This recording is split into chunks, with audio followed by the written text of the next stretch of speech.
μου είναι το φωτάκι το μικρό.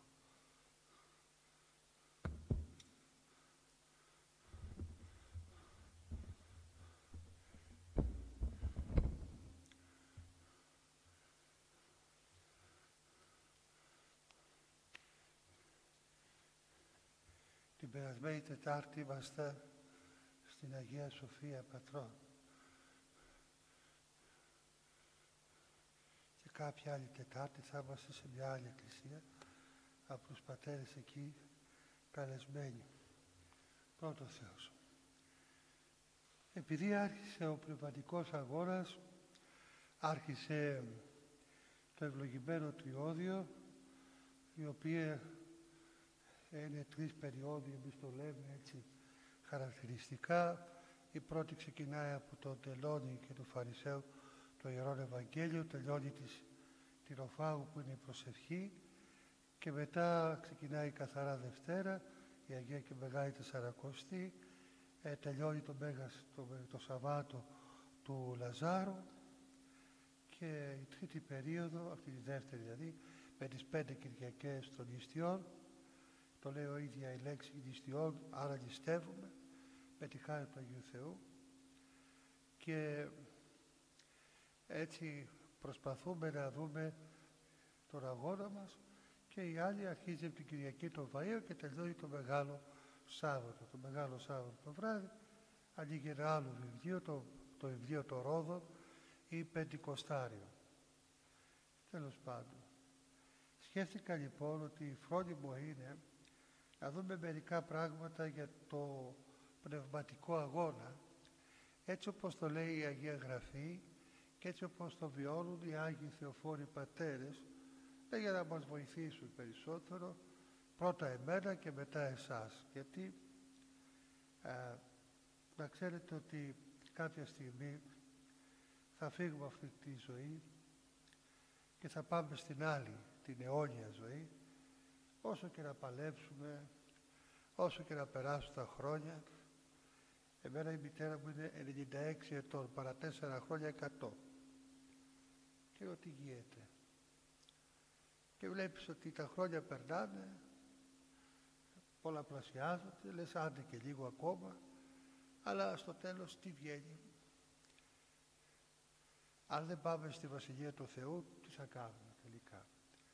Και είναι κάτι το οποίο από μικρό παιδί με έχει σε μια συνεχή έτσι σκέψη και εγρήγορση, γιατί δεν σας το κρύβω ότι θέλω να φανερωθώ στο Χριστό όπως όλοι θα φανερωθούμε, αλλά θέλω να μείνω δίπλα στο Χριστό και όχι ως κολλασμένος, αλλά ως σεσωσμένος, ως ελπίστη τελειωμένο.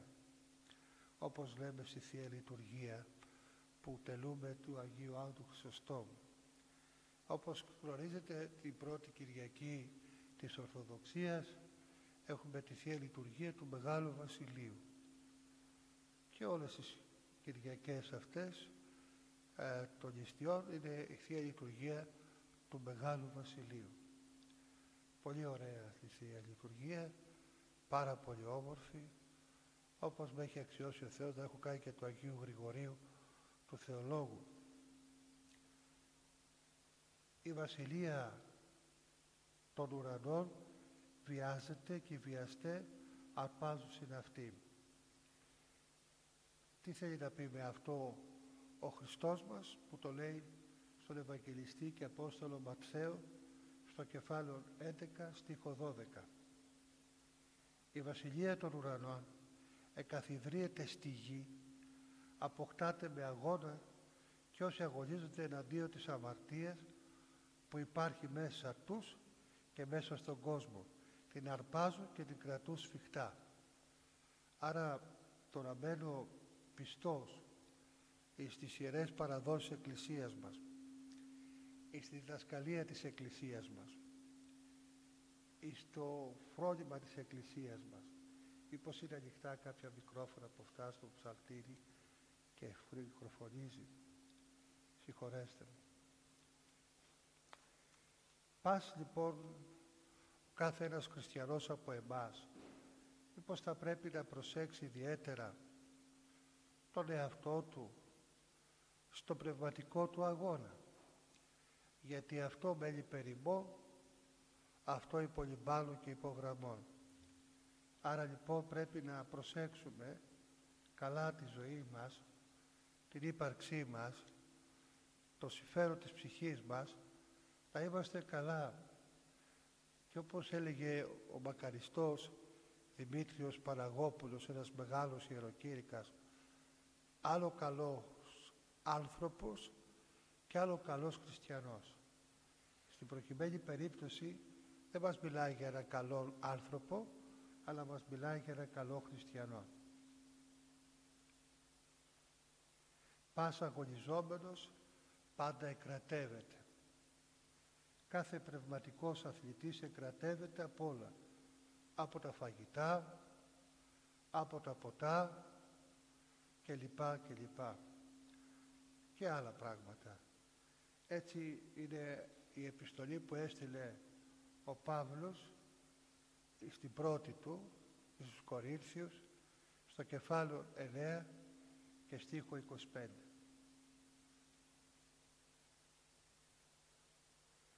Μετά σε άλλο στίχο της Αγίας Γραφής, σε άλλο κεφάλαιο πάλι του Αποστόλου Παύλου, στην προς Εφεσίους κεφάλαιο 6 στίχος 11-12 λέει τα εξής: «Ενδύσαστε την παλοπλία του Θεού, προς το δύναστε ημάς τίνε προς τας μεθοδείας του διαβόλου, οτούκ έστειν ημίν πάλι προς αίμα και σάρκα, αλλά προς τας αρχάς, προς τας εξουσίας, προς τους κοσμοκράτορας του σκότους του αιώνος τούτου, προς τα πνευματικά της πονηρίας της επουρανίας». Τι ζητάει ο Απόστολος? Αυτή η επιστολή, η προς Εφεσίους, είναι η λειτουργική επιστολή, την οποία χρησιμοποιούμε πάρα πολλά κείμενα από αυτή. Ενδυθείτε όλα τα όπλα του Θεού για να μπορείτε να αντισταθείτε στις δόλιες και πονηρές μεθόδους και παγίδες του διαβόλου.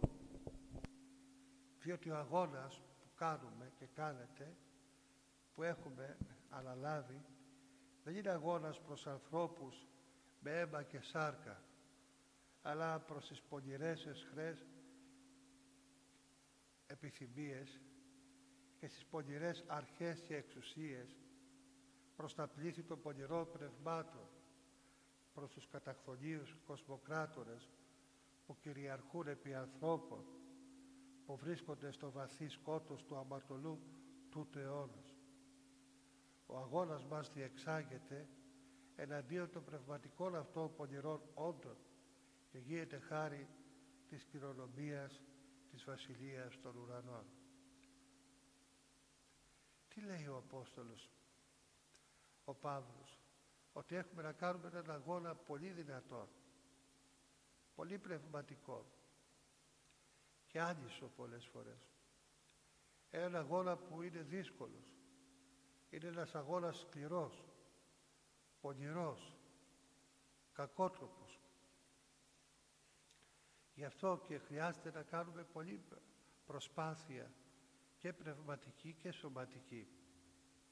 Γιατί έχουμε να τα βάλουμε με πολλούς, με καταχθόνιους ανθρώπους, οι οποίοι έχουν δώσει την καρδιά τους, έχουν δώσει την ψυχή τους, έχουν δώσει το είναι τους, έχουν δώσει τις σκέψεις τους, έχουν δώσει την ψυχή τους ολόκληρη εις το διάβολο και ό,τι αυτό επαγγέλλεται. Αυτή η τοπάθεια που έχουμε πολλές φορές, ότι δεν είναι τίποτα, εντάξει, το κάναμε έτσι, δεν βαριέσαι, δεν πειράζει. Πειράζει. Έτσι είναι ο κόσμος σήμερα. Δεν είναι έτσι ο κόσμος. Εμείς τον κάνουμε τον κόσμο, και τότε που ήσανταν παλαιότερα το ίδιο γεγονός γινόταν. Απλά τότε δεν υπήρχε η αμεσότητα της επικοινωνίας που υπάρχει σήμερα, και τότε υπήρχαν δολοφονίες, και τότε υπήρχαν κακότροποι άνθρωποι, και τότε υπήρχαν πόλεμοι και λοιπά. Άρα Το ίδιο Ευαγγέλιο ισχυρίζεται εις τους αιώνας των αιώνων ότι πρέπει να αλλάξουμε. Εάν δεν αλλάξουμε, εάν δεν γίνουμε πνευματικοί άνθρωποι και κάνουμε τον πνευματικό μας αγώνα, δεν θα μπορέσουμε ποτέ να διορθώσουμε τα αδιόρθωτα. Γι' αυτό κάποτε έλεγε ένας από την άλλη γη, το Ατλαντικό, στην Ελλάδα λέει θα πειράξουμε τη γλώσσα τους, την παιδεία δηλαδή, την οικογένεια και την πίστη τους. Δεν ξέρω αν το έχω καταφέρει, αλλά υπάρχει. Όταν πλέον βλέπεις ότι η αμαρτία γενικώς είναι τόσο πολύ έκδηλη όπως προ Χριστού και μετά Χριστός στους πρώτους αιώνες, όπου έβλεπε στον κόσμο, τον άνθρωπο, να κάνει ό,τι εσχρόνεστη και λέγει δημόσια, το ίδιο βλέπουμε και σήμερα φυσικά, και θέλει πάρα πολύ προσοχή και προσευχή. Να ξέρω γιατί το κάνω το όχι. Αν λέω όχι σε αυτό ή όχι στο άλλο, δεν το λέω γιατί έχω μια ψευδαίσθηση μέσα μου, αλλά το λέω γιατί πιστεύω στον Χριστό. Γιατί ο Χριστός είναι όντως αγάπη.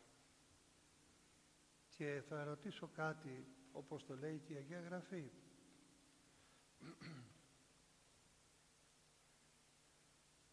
Τι θα πω, ακούστε. Πόσο άσχημο είναι στα αλήθεια. Εμένα είμαι φυλακισμένος, είμαι εξόριστος, είμαι κατατρεχμένος, είμαι διωγμένος κλπ.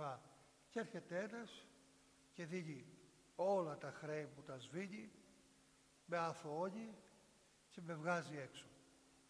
Και εγώ αυτόν τον άνθρωπο που με ελευθερώνει και με αθωώνει, το κυνηγάω και το σταυρώνω. Πώς θα νιώθατε? Πώς θα χαρακτηριζόταν ένας τέτοιος άνθρωπος? Μια τέτοια ποιότητα ανθρώπων. Αυτό κάνουμε και σήμερα. Μας εξαγόρασε με το αίμα του. Θυσιάστηκε ο αθώος. Θυσιάστηκε. Για σένα και για μένα. Αν θα ακούσετε καθημερινώς στις Θείες Λειτουργίες αυτή τη εβδομάδα, θα δείτε ότι ο Ευαγγελιστής Μάρκος τι μας λέει? Το εκούσιο πάθος του Κυρίου μας.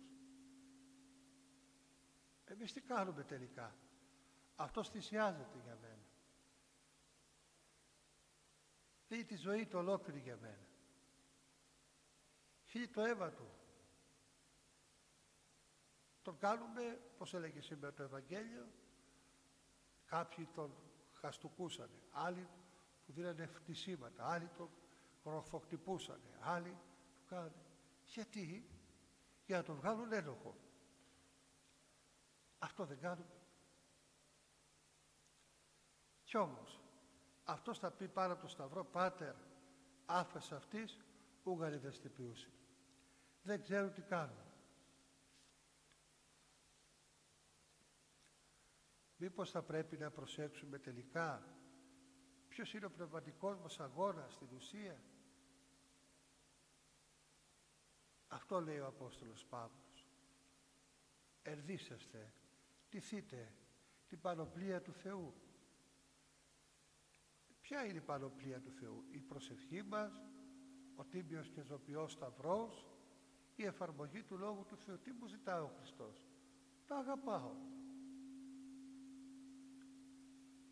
Να σέβομαι. Να εκτιμώ. Να μην υπερηφανεύομαι. Γιατί ο υπερήφανος άνθρωπος είναι κακότροπος. Δεν σκέφτεται ποτέ λογικά, αλλά μόνο συμφερνολογικά και άρρωστα, και τελικά αυτό τον ίδιο τον εαυτό του πληγώνει, το σκοτώνει. Γιατί όμως το κάνουμε αυτό εμείς?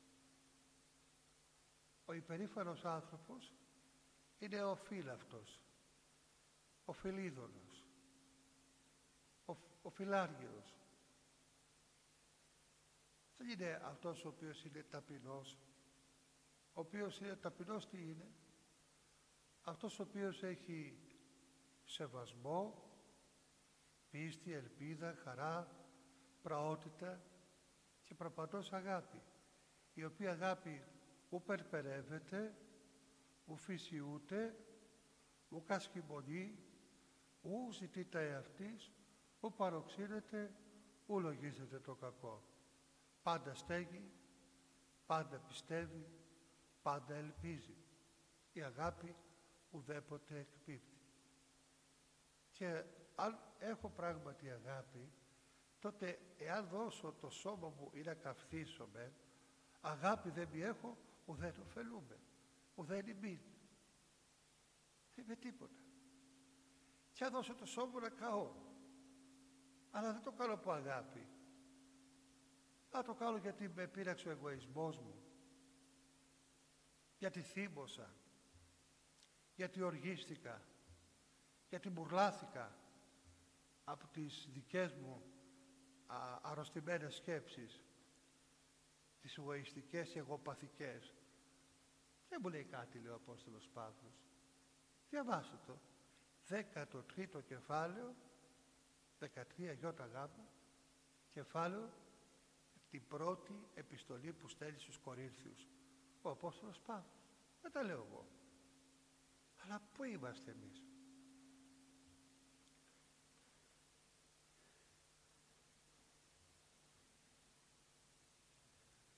Λέει ο Άγιος Νικόδημος, ο Αγιορείτης, το μεγαλύτερο και τελειότερο κατόρθωμα που μπορεί να πετύχει ο άνθρωπος είναι να πλησιάσει στο Θεό και να ενωθεί με Αυτόν.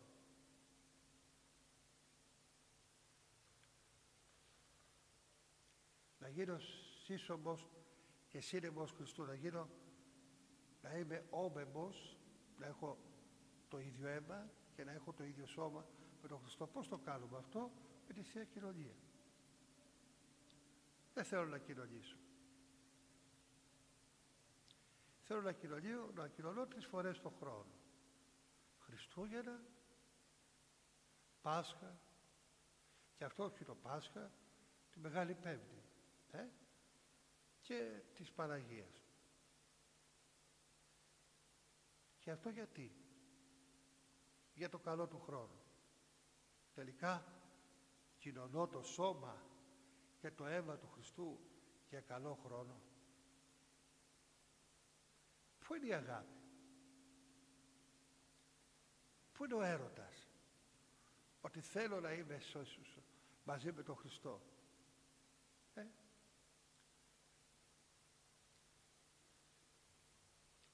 Έλεγα στην Κυριακή σε ένα ζευγάρι που στεφανώσαμε ότι αν ο ένας τον άλλο δεν του βοηθάει να κερδίσουν τον Χριστό, να αγιάσουν την κατοίκον εκκλησία τους, να έχουν φόβο Χριστού, φως Χριστού μέσα στη ζωή τους, δεν κάνουν τίποτα.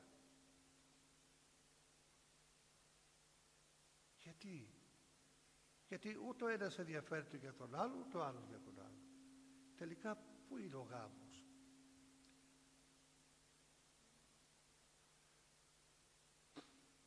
Στα δώρα, στα φτιαξίδια, στα βαψίματα, στις βόλτες, στις εκροδρομές ή στον τρόπο ζωής? Όλα τα άλλα γίνονται γιατί είναι ως επακόλουθα. Κάνουμε και κάτι τέτοιο και άλλο, χωρίς βαρδιά στη μάνα. Αλλά το βασικότερο είναι να αγαπάει ο ένας τον άλλον, να νοιάζεται ο ένας τον άλλον, να συμφωνεί και όταν διαφωνεί, να υποχωρεί και όταν έχει ακόμη δίκιο, μέχρι ότου βρουν το βηματισμό μας και αρχίσουμε να μιλάμε, να συνομιλούμε και να νιώθουμε ότι ο κάθε ένας από εμάς είναι μέλος του σώματος του Χριστού. Εγώ δεν λέγω εις Χριστόν και στην Εκκλησία, δια τούτο το μυστήριο μέγα εστί. Θα πει στην προς Εφεσίους επιστολή του, πάλι ο Απόστολος Παύλος για το γάμο. Πού είναι ο πνευματικός αγώνας? Να αλληλοσέβονται ο ένας τον άλλον, να αλληλοεκτιμεί ο ένας τον άλλον, να έχει μέσα του, στην καρδούλα του, ότι αυτή είναι η γυναίκα μου και αυτός είναι ο άνδρας μου. Ναι, όλοι έχουμε κάποια ελαττώματα. Δεν πρέπει να τα διορθώσουμε. Γι' αυτό και το μυστήριο του γάμου είναι μεγάλο μυστήριο, όπως όλα τα μυστήρια. Εμείς δεν το ξέρουμε αυτό. Εμείς θεωρούμε ότι θα πάω στο μυστήριο της Εκκλησίας, να κάνω. Όχι, το μυστήριο είναι άλλο πράγμα. Είναι μυστήριο για το κάθε ένα ζευγάρι. Είναι ξεχωριστό μυστήριο. Δεν είναι το ίδιο για μένα, το ίδιο για σένα και το άλλο. Όχι, είναι μυστήριο. Γιατί ο άνθρωπος είναι ένα μυστήριο ως δημιούργημα. Άρα πώς βλέπω τον άνθρωπο να ενωθώ με τον Θεό? Πάλι λέει ο Άγιος Νικόδημος ο Αγιορείτης, βίαζε τον εαυτό σου να υψώνεις το νου σου στο Θεό, συλλογιζόμενος την άπειρη αγάπη Του σε σένα, και να σκέφτεσαι ότι σου στέλνει τον πειρασμό για να σου δώσει την ευκαιρία να ενωθείς περισσότερο μαζί Του. Να λοιπόν, ένας πειρασμός μέσα σε ένα ζευγάρι ανδρόκοινο δεν ενώνει περισσότερο? Πρέπει να τους ενώνει. Δεν ενώνει όμως. Γιατί λείπει ο Χριστός. Έτσι και στον πνευματικό αγώνα, όταν έρχεται ένας πειρασμός, όποιος και αν είναι αυτός, για μένα μπορεί να φαίνεται ελαφρύς, για σένα όμως να είναι δυσβάσταχτος. Μην κρίνουμε εκ των ιδίων. Είδατε πως λέει η Αγία Γραφή, εξ ιδίων κρίνεις τα αλότρια. Είναι αλότριο. Δεν μπορούμε να το βάλουμε το ίδιο. Άρα λοιπόν ο καθένας όσο μπορεί να σηκώσει, να μπω στη θέση του άλλου. Ωραία. Όταν έχω λοιπόν ένα πειρασμό, όποιος και αν είναι αυτός, όπως είπαμε, πώς θα το αντέξω, λέει ο Άγιος Νικόδημος ο Αγιορείτης? Να σκέφτεσαι, λέει, ότι η άπειρη αγάπη Του σε σένα γίνεται, και έτσι σε νιώθει, να νιώθεις ότι είσαι περισσότερο μαζί Του. Γιατί ο διάβολος, ο μισόκαλος, ο τακαλάκης, πως έλεγε Όσιος Παΐσιος, δεν μας αφήνει, αδέλφια. Μην εξαπατώμεθα ότι ο διάβολος από δίπλα μου έχει φύγει. Όχι, δίπλα μου είναι, αφού με μισεί, και με μισεί τόσο πολύ ώστε θέλει να με διαλύσει. Θέλει να με βάλει στην κόλασή του. Και την κόλασή του την εξέφρασε ο Ζαν Πολ Σάρτ, ένας Γάλλος φιλόσοφος. Τι έλεγε? Ο απέναντί μου, ο διπλανός μου, ο συγκάτοικός μου είναι η κόλασή μου.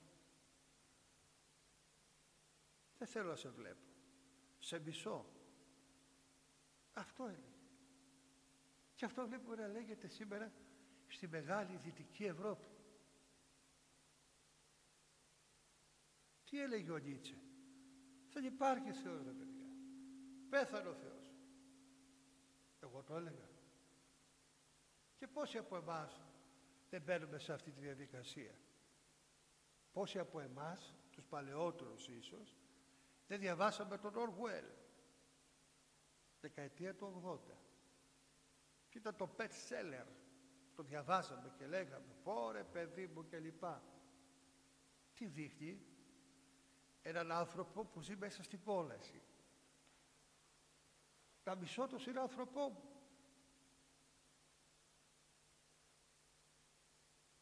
Δεν σας κάνει εντύπωση?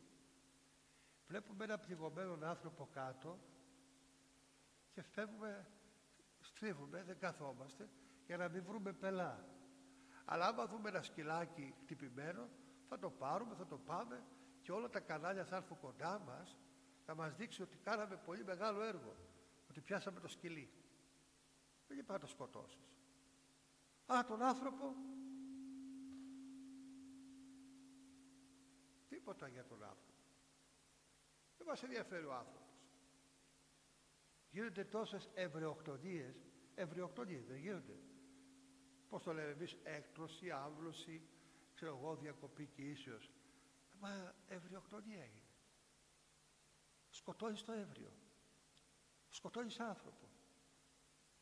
Γίνει ένας γιατρός στην Ελλάδα, μεγάλος, και λέει, καθώς έβλεπα, λέει, μέσα από τη διαδικασία που κάνει, στην οθόνη έβλεπα, λέει, που βάζα το μηχάνημα, το μαχαίρι αυτό, και έβλεπα το έμβριο να φεύγει, και από τότε σταμάτησα να κάνω αμβλώσεις.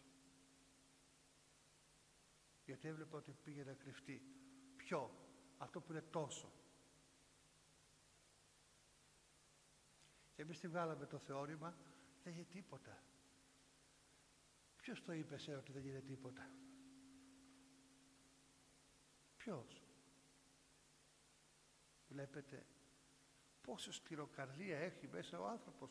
Αυτό όμως γίνεται σε όργανο του διαβόλου και γίνεται σε ένα με το διάβολο. Γι' αυτό και ο Άγιος Μάξιμος ο ομολογητής έλεγε ότι πολλοί άνθρωποι είναι δαιμονισμένες σάρκες που περπατούν και κυκλοφορούν δίπλα μας. Μας ενοχλεί το θέμα. Ποιος έχει καταλάβει ότι το ιερό μυστήριο του γάμου είναι μυστήριο? Κανένας. Θα πάμε στην εκκλησία να παντρευτούμε και λοιπά. Εντάξει. Αυτό είναι. Και κοιτάμε τώρα πώς θα καλέσουμε, ποιοι θα καλέσουμε, τι θα κάνουμε. Εμείς το κάνουμε αυτό.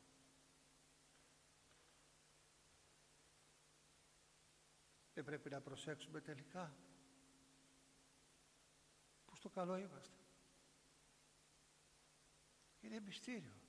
Πάμε εκεί να προσευχηθούμε όσοι είμαστε καλεσμένοι για το και γιατί, όπως και λέγω, τι τα παιδιά μας, και να κλάψουμε κιόλας και να ζητήσουμε τον Θεό να είναι ευλογημένα.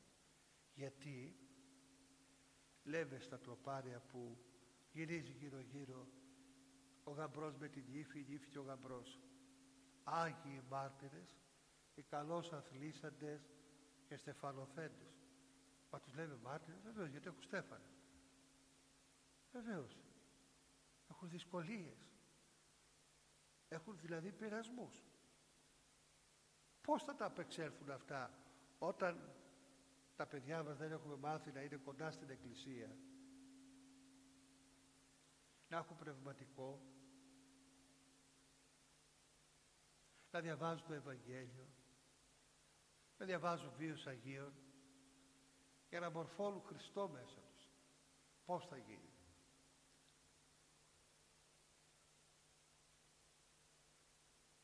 Σήμερα γιορτάζει η Αγία Φιλοθέη.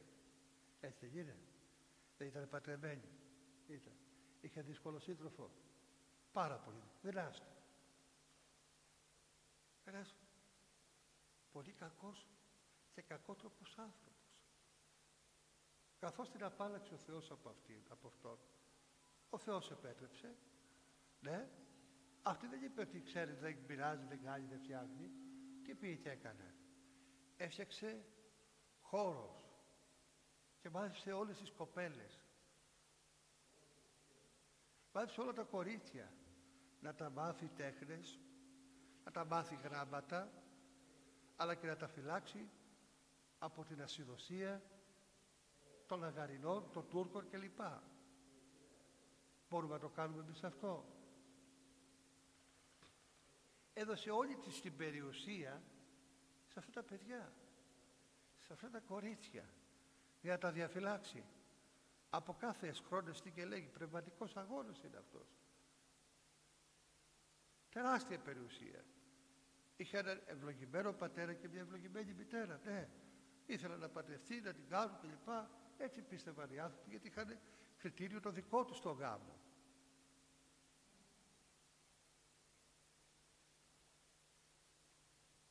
Σήμερα στεφανώνομαι Παίρνω το στεφάνι του μάρτυρος, της αγιότητος, το μυστήριο της εκκλησίας του γάμου, αλλά το παίρνω με την προϋπόθεση ότι μετά από λίγες ημέρες, μετά από ένα χρόνο, μετά από λίγες καιρό, φεύγω. Τι, χωρίζουμε. Έτσι δεν κάνουμε περισσότεροι άνθρωποι? Αυτό κάνουμε.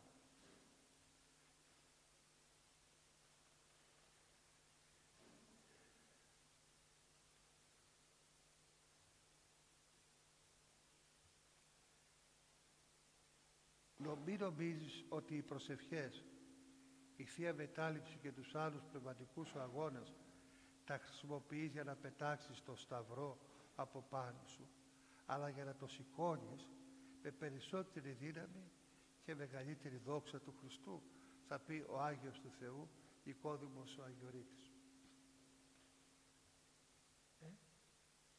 Πόσο σπουδαίο γεγονός είναι αυτό. Μην νομίζεις. Κοινωνάω, προσεύχομαι, εκκλησιάζομαι, μελετώ, κάνω τι κάνω, αλλά όχι για να πετάξεις το σταυρό από πάνω σου, αλλά για να το κρατήσεις, για να το σηκώνεις με περισσότερη δύναμη και μεγαλύτερη δόξα του Χριστού. Θαυμάζουμε την Αγία Φιλοθέη για την καρτερία της, για τη δύναμή της, για τη φιλανθρωπία της, για την κατηχησή της, για τις ψαλμοδίες της, για όλα αυτά. Και όπως είπα και το πρωί, για σκεφτείτε βρε παιδιά, στο ναό που πηγαίνουμε ή στην Μητρόπολη των Αθηνών, τον Ευαγγελισμό του Θεοτόκου, υπάρχουν το Ιερό Λείψανο του Αγίου Γρηγορίου του Πέμπτου, όπως υπάρχει το Ιερό Λείψανο της Αγίας Φιλοθέης Αθηναίας. Προσέξτε τώρα. Και μπαίνει ο Πρωθυπουργός, μπαίνει ο Πρόεδρος της Δημοκρατίας ή η Πρόεδρος της Δημοκρατίας, η αρχηγοί των κομμάτων κλπ. Τι στο καλό πάνε εκεί? Τι προσκυνάνε? Αυτούς τους Αγίους που έδωσαν τη ζωή τους, έδωσαν την ψυχή τους, έδωσαν τα πάντα για την αγάπη τους στον Χριστό, στην οικογένεια και στην πατρίδα. Δεν είναι προσβολή αυτό καθεαυτό το γεγονός? Είναι προσβολή. Πώς θα πάει ο άλλος όταν ψήφισε νόμους εναντίον της οικογένειας να προσκυνήσει την Αγία Φιλοθέη ή τον Άγιο Γρηγόριο τον Πέμπτο?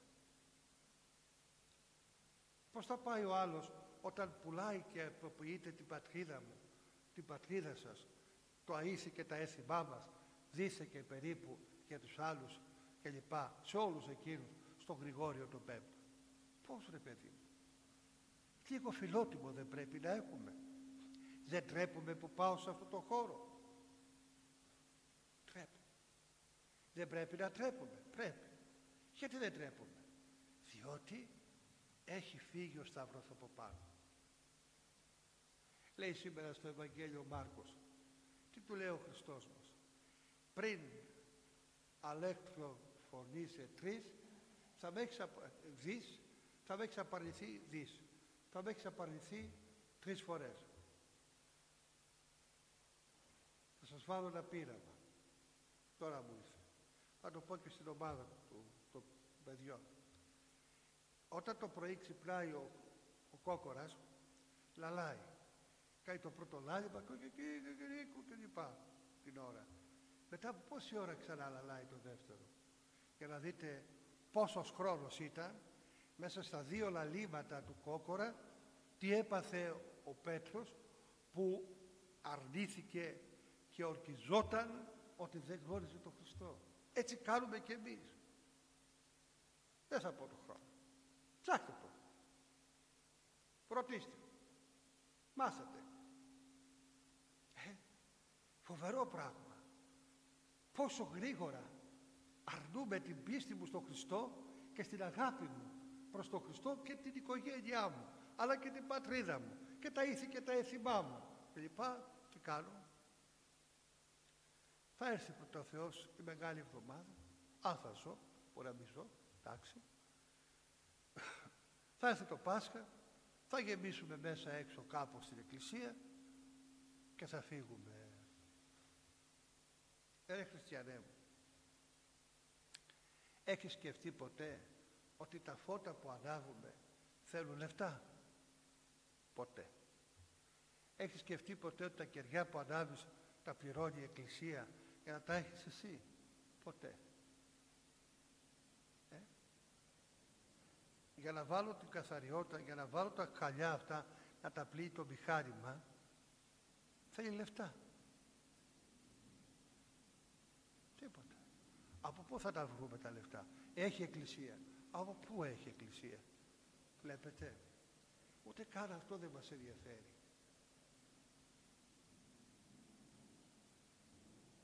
Δεν μας νοιάζει. Αλλά τα θέλουμε όλα στην εντάξει. Είναι στην εντέλεια.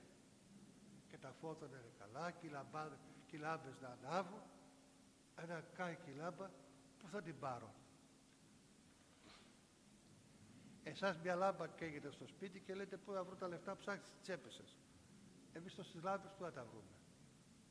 Απλά το φέρω για παράδειγμα για να καταλάβετε ότι δεν μας νοιάζει για το δίπλα. Ούτε για την εκκλησία μου με νοιάζει. Αφού δεν με νοιάζει για την εκκλησία μου, θα με νοιάζει για τον γείτονά μου, για τον συνάνθρωπό μου? Δεν με ενδιαφέρει ο λαός, όπως κι αν είναι. Έτσι δεν είναι?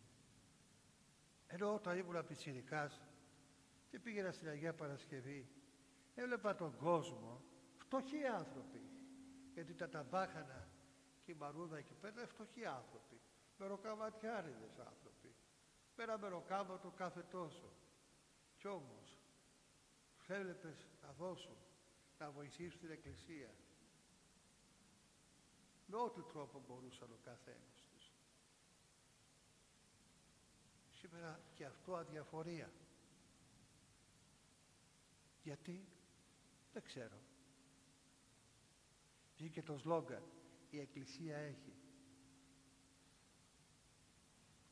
Θα έρθει λοιπόν το Πάσχα, θα μαζευτούμε όσοι μαζευτούμε απ' έξω. Πού μέσα? Τίποτα. Πήραμε τη λαμπάδα μας, δόξα ο Θεός, φύγαμε. Πού θα πας, χριστιανέ μου? Θα πάω έχω να μαγειρέψω, έχω μαγειρέψει τώρα να πάω να φάω την μαγειρίτσα παππού. Έχω κουραστεί όλη την ημέρα. Γιατί εγώ παπάς δεν έχω κουραστεί? Ο ψάτης δεν έχει κουραστεί? Οι άλλοι χριστιανοί που έρχονται και κάθονται εδώ δεν έχουν κουραστεί? Μόνο εσύ κουράστηκες? Ή πως σου επέβαλε η Εκκλησία να κουραστείς τόσο πολύ ώστε να κάνεις τόσα, γιατί πρέπει να φας εκείνη την ημέρα το βράδυ? Έλεος. Έλεος. Ούτε αυτή την ημέρα που ανασταίνεται, που γίνεται η Ανάσταση του Χριστού, θα είμαστε παρόντες. Φεύγουμε. Το σκάσαμε. Άρα λοιπόν αυτό πετάω το σταυρό μου τελικά. Δεν είναι και αυτό όμως. Και θα κλείσω με αυτό. Πάλι από τον Άγιο Νικόδημο τον Αγιορείτη. Ας μην καυχάται κανείς πως μπορεί να αποκτήσει τις αληθινές χριστιανικές αρετές και να υπηρετήσει το Θεό όπως πρέπει, αν δεν βιάσει στα αλήθεια τον εαυτό του για να εγκαταλείψει όχι μόνο τις μεγαλύτερες ευχαριστήσεις, αλλά ακόμη και τις μικρότερες, στις οποίες ήταν πριν αφοσιωμένος με κοσμική αγάπη. Αυτό είναι και ο λόγος που πολύ λίγοι είναι αυτοί που φτάνουν στην τελειότητα, γιατί αφού κατάκτησαν με κόπο τις μεγαλύτερες ευχαριστήσεις, δεν θέλουν μετά από αυτά να πιέσουν τον εαυτό τους για να νικήσουν τις μικρότερες και ασήμαντες επιθυμίες τους, οι οποίες κάθε ώρα τους κατακτούν. Άγιος Νικόδημος ο Αγιορείτης. Με απλά λόγια, τι σημαίνει αυτό? Ότι έχουμε ξεχαστεί τελικά. Δεν κάνουμε τίποτα για το πνευματικό μας αγώνα. Τίποτα. Αυτό τη ωραία προσευχή, την πάσαν ελπίδα μου, εισέ ανατίθιμη, Πίτερ του Θεού, φύλαξό με υπό τη σκέψη σου, δεν την ξέρω. Δεν τη λέμε. Δεν μας αρέσει. Και από τους λόγους που δεν μας αρέσει. Την πάσαν ελπίδα. Εισέ ανατίθιμη. Μήτερ του Θεού φύλαξό με υπό τη σκέψη σου. Γιατί τόσο πολύ έχουμε απομακρυνθεί, γιατί απλούστατα δεν μας ενδιαφέρει. Έκαναμε τόσο πνευματικό αγώνα παππούλη, δόξα τω Θεώ, δεν μπορώ άλλο εγώ. Δεν μπορώ. Δεν μπορείς. Γιατί για το μικρό πράγμα, παραδείγματος χάρη. Έρχεται ο πνευματικός αγώνας τώρα, έτσι. Και έχουμε νηστεία τώρα, θα έρθει κι άλλο. Και σήμερα έχει νηστεία η εκκλησία μας, τέλος πάντων. Ναι, θα κάνουμε νηστεία. Αχ, εντάξει. Πάτερ, έχω το στομάχι μου. Ανευλογημένο παιδάκι. Πάτερ, έχω εκείνο. Αχ, πάτερ, έχω το άλλο. Ναι, παιδάκι. Όλο θέλουμε να βρίσκουμε διάφορες προφάσεις συμβιβαστικές για να ικανοποιήσουμε το πάθος μας. Τόσο κρυφά και τόσο ταλέποροι είμαστε στα αλήθεια. Κρυφά τι εννοώ? Θέλω κρυφά να κοροϊδέψω. Ποιον, μωρέ? Τον παπά. Τον κοροϊδεύεις από το πρωί από το βράδυ. Ο Θεός κοροϊδεύεται. Μου λέει σε ένα χωριό μια γυναίκα. Της λέω, πατάκια μου, δεν θα μπορέσεις να κοινωνήσεις εάν δεν συμφιλιωθείς, δεν τα βρεις με τη γειτόνισσα και δεν είναι σωστό αυτό που κάνεις, παιδάκι, γιατί πικραίνεις την αγάπη μας στον Ιησού Χριστό. Κοίτα να δεις, παπά, ο κόσμος είδε ότι ήρθα στην εκκλησιά. Ναι. Εγώ ήρθα, μου λέει, να σου πω, μου δώσετε, μου δώσεις, εγώ θα κοινωνήσω. Λέω, παιδί μου, δεν είναι σωστό, προσέχτε τώρα. Με είδε ο κόσμος, μου λέει, έχω μια χαρά είμαι. Ακούτε? Τι πονηρία είναι αυτή? Αυτό που λέω έχει ο Νικόδημος εδώ. Πόσοι πονηροί είμαστε τελικά? Για να δείξει στον κόσμο ότι έτσι και έτσι. Λέω στον παππούλη εκεί της ενορίας τους, έλα εδώ, παππούλη μου, αυτή η γυναίκα τη λένε έτσι, δεν τη ρώτησε στο επώνυμο, δεν κάνει όμως να κοινωνήσει, γιατί έχεις κάποια σοβαρά θέματα. Αλλά μου είπε όμως ότι μπορεί να κοινωνήσει, γιατί είσαι εδώ πέρα. Δεν ξέρω πώς θα τα οικονομήσεις τα πράγματα, με ποια αγάπη και λοιπά, αλλά κάνε λίγη προσευχούλα και πριν, αν μπορείς και την ξέρεις που είναι, πες της, μωρέ παιδάκι μου. Αν συμφιλιωθεί όμως με την γειτόνισσα και πει μια καλημέρα, εγώ αυτό της είπα, μια καλημέρα και ένα χρόνια πολλά, παιδί μου, πες η Χριστός Ανέστη. Και λοιπά, και να δούμε, να κάνουμε όσο μπορούμε τη συγκατάβαση. Γιατί την κάνουμε αυτή τη συγκατάβαση? Χαμηλώνουμε μέχρι που να σε κάνω να φιλοτιμηθείς, να πας πάλι σιγά σιγά στο ζητούμενο και το αποθούμενο που είναι η θέωση, αλλά και που είναι και η αγάπη μας προς τον Χριστό και στην Εκκλησία Του. Αυτό είναι κάτι το οποίο πρέπει να το ζεις από μέσα σου, να το έχεις μέσα στην καρδούλα σου και ούτω καθεξής. Να δείτε πόσες φορές, πόσο πονηρά σκεφτείται ο άνθρωπος τελικά. Άλλες φορές έχουμε κάνει ό,τι έχουμε κάνει και μετά πάλι εδώ μια ευχούλα δεν είναι τίποτα, όπως όλοι οι άνθρωποι. Γιατί βρε ευλογημένε άνθρωπε το λες αυτό? Τι είσαι εσύ? Λέω σε μια κυρία, λέω, κατάλαβα, έτσι χαριτολογώντας εγώ, είσαι όπως η άλλη, ναι. Δηλαδή έχεις φωνεύσει πολλές φορές? Όχι δα παππούλη.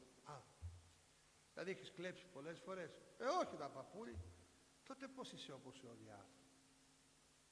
Εγώ αυτή τη στιγμή έρχομαι από ένα μέρος που πήγα και εξομολόγησα και ήταν τέτοιοι άνθρωποι. Εσύ τι μου λες τώρα? Γιατί βάζεις τον εαυτό σου σε τέτοια κατηγορία? Δεν το ταπεινώνεις? Όχι. Αλλά κάνεις υπεκφυγή για να φύγεις. Προσέχτε, ο πνευματικός δεν είναι ανακριτής, ούτε εισαγγελέας.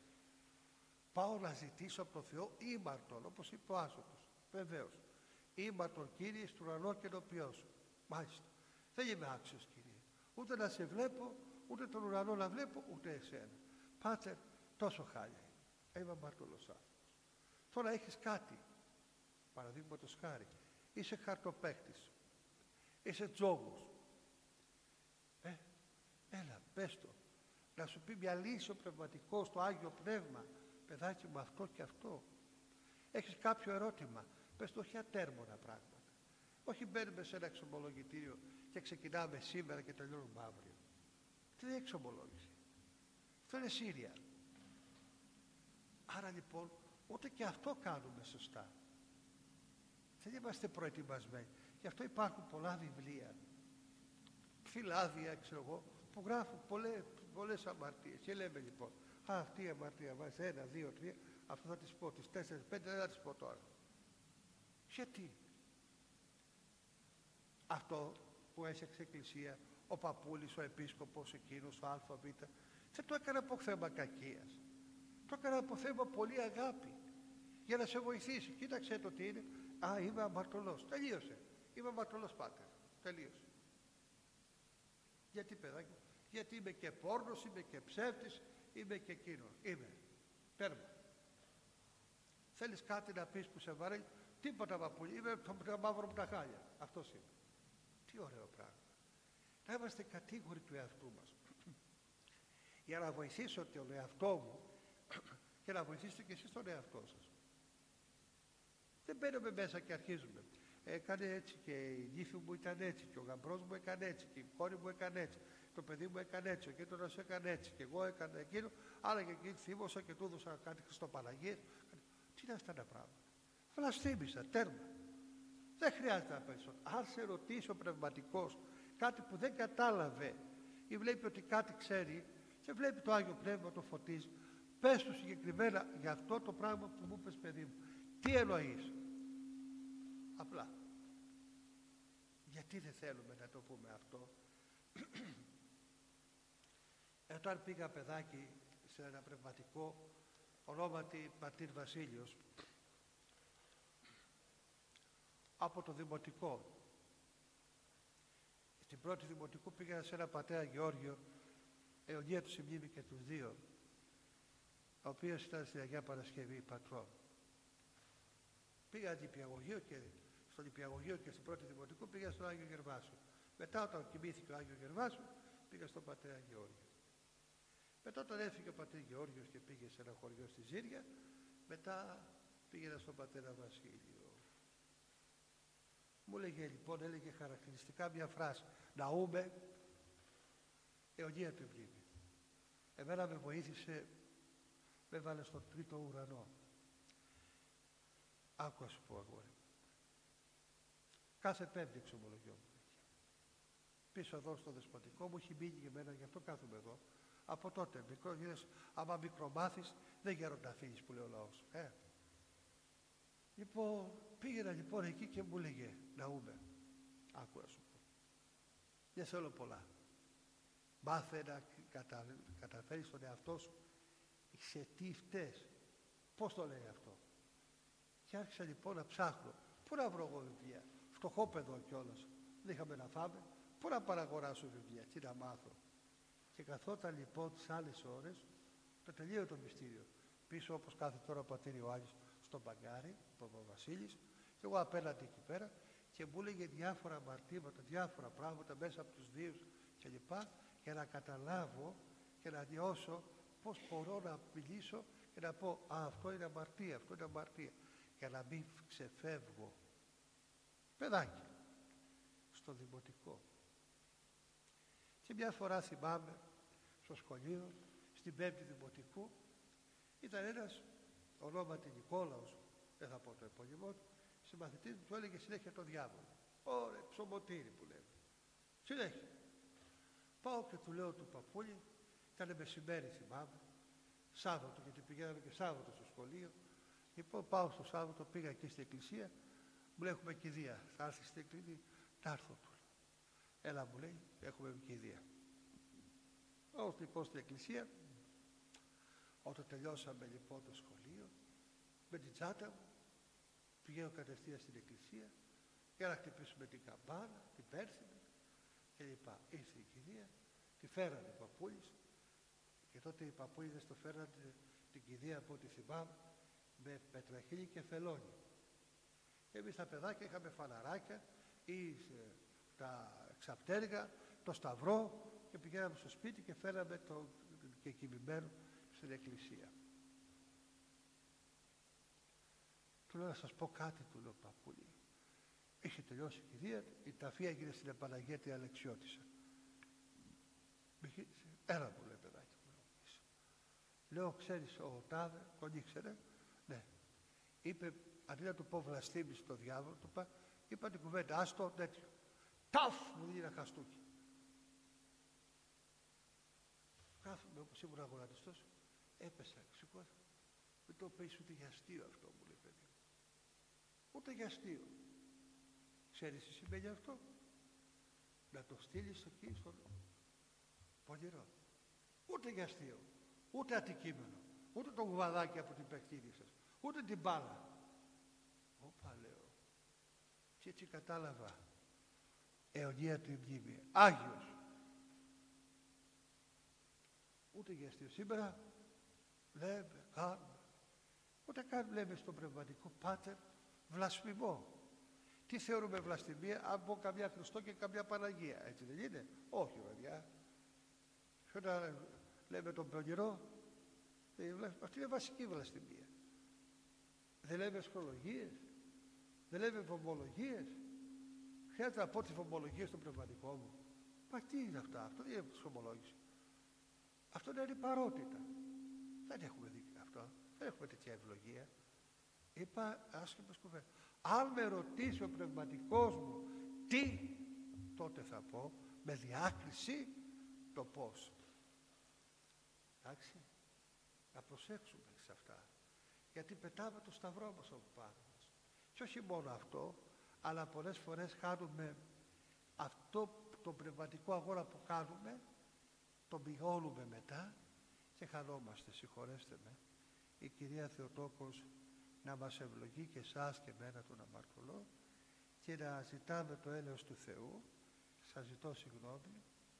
Εύχομαι η Αγία και μεγάλη αυτή περίοδος του Αγίου Τριωδίου να μας φέρει ωραίους καρπούς μέσα στην καρδούλα μας, στην ψυχούλα μας, να μας καθαρίσει τα ματάκια μας, τα αυτάκια μας, τη μητούλα μας, το στοματάκι μας, τα χεράκια μας, την καρδούλα μας, έτσι ώστε να είμαστε κοντά στον Χριστό και στην Παναγιά μας, στους Αγίους μας, στον Ιωάννη τον πρόδρομό μας, και να αγαπήσουμε τις Ιερές Ακολουθίες, οι οποίες σε λίγο καιρό θα γίνεται περισσότερο. Έχουμε το μεγάλο απόδειπνο, έχουμε τις προηγιασμένες θηλυτουργίες, έχουμε αγώνα πνευματικό, και αυτό σας παρακαλώ και σας προσκαλούμε, και εγώ και ο πατέρ Ιωάννης, σας προσκαλούμε στις ακολουθίες για να ζήσουμε έτσι ωραία πράγματα, να αναβιώσει. Ο καθένας στην καρδούλα του έχει το δικό του μήνυμα, έχει τη δική του επαφή με τον Θεό.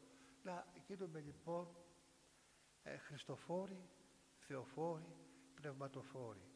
Τώρα όλοι μαζί να πούμε το διευχόν. Διευχόν, Κύριε Ιησούς Θεός ημών, ελέησον και σώσον ημάς. Αμήν. Βοηθιά μας.